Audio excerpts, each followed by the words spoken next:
Hello children, how are you all? I just hope that you all are safe and you all must be studying at home.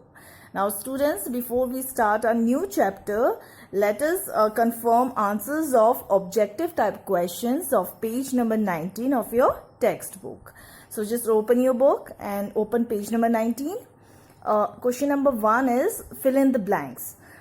First one is germination of seeds is considered answer is physical change. Why? Because seeds, they grow into plant and the plant produces seeds again. So it's a reversible change. So it's a physical change.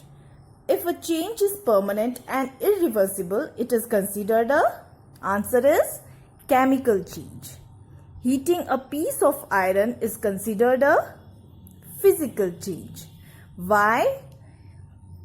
While heating a piece of coal is considered a chemical change. Then question fourth one is chemical changes may involve exchange of energy in the form of here light and heat. Then comes fifth one, change of milk to curd is a desirable change. Then question number 2, state whether the following statements are true or false. First one, desirable changes are meaningful while undesirable changes are unfavorable. This is true. Second is, during physical changes, the composition of the original substance is not altered, but the properties of the original substance are altered. This is false. Now, third one is, during a chemical change, the composition of the original substance is not altered and the change is irreversible. This is also false. Fourth one is, melting of butter and wax are examples of chemical change. This is false. The answer is physical change. Melting of ice is an exothermic irreversible chemical change. Again, this is also false. Now, third one is, question number 3 is match the examples of changes in list 1.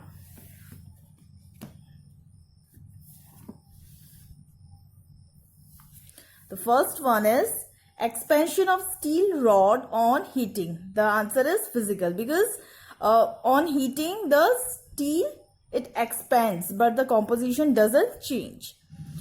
Second is rotting of eggs. The answer is chemical. The composition changes. Third one is milk turning sour. The answer is chemical. Tarnishing of copper. It's again chemical. Now tarnish is actually a product which is formed by chemical reaction of metals and non-metals. So it's a chemical change. Then fifth one, separation of naphthalene from a mixture of naphthalene and sodium chloride. Now sublimation is a physical change. And during this process, what happens? The naphthalene, it changes into, naphthalene is a solid and it changes into vapor state. And then on solidification, it changes again into solid form. Vapor changes again into solid form. It's a physical change. Then question number 4 is fill in the blanks. Sublimation is dash, a change of state of matter. The answer is considered as a change of state of matter. Sublimation involves a physical change. Now 3, during sublimation, a solid on heating turns directly into vapor and on cooling back to solid. Here vapor and here solid.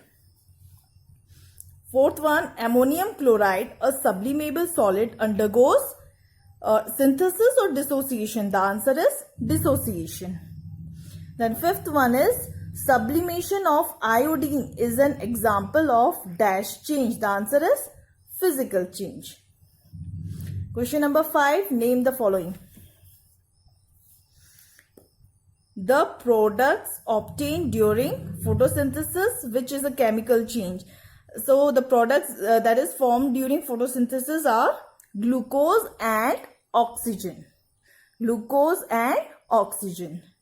Then 2, the term involved in the change of state from water to ice, which is a physical change. What is it? Solidification or freezing. Then third one, the final product of the physical change involved during melting of a piece of wax. So the final product is molten wax. Fourth one, the type of change, that is physical or chemical, involved during respiration in human beings. Now respiration is a chemical change. Okay, why? Because new products they are formed, and new products that are carbon dioxide plus water vapor and heat.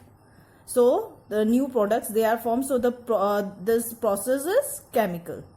Now the type of change, that is physical or chemical, involved when a substance undergoes a change in state, color or size.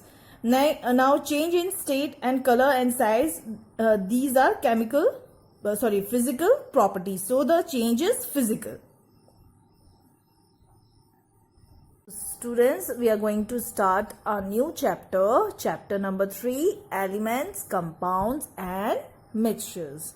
And in this chapter we are going to identify elements, compounds and their symbols and formulae. So let's start the chapter now. Now everything that we see around us is matter, be it solid, liquid or gas. And if we look closer to it, then these matter, they are made up of very tiny particles called atoms. And these atoms, they combine to form molecules. And these molecules, they make up different types of substances around us. Now, these substances, they are of two types: pure substances and impure substances. Pure substances are the substances containing only one type of particles. For example, if we take a molecule, then water is a molecule, H2O, and here you can see that particles of H or atoms of H, they combine with the atoms of O. Then comes impure substances. Substances containing more than one type of particles, they are called impure substances. For example, milk. Now milk is an impure substance. Now you might be thinking, why we drink pure milk?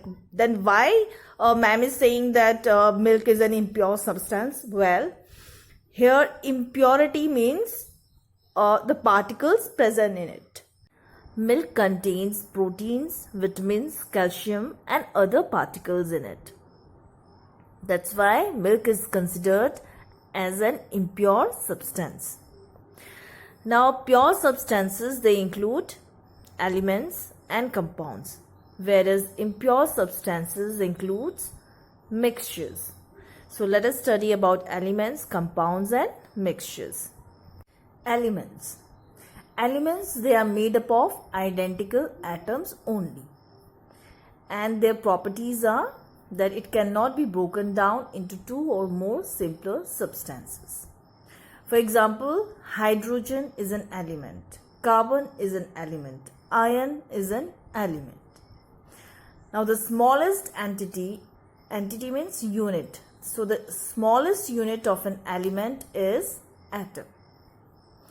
Now comes compounds.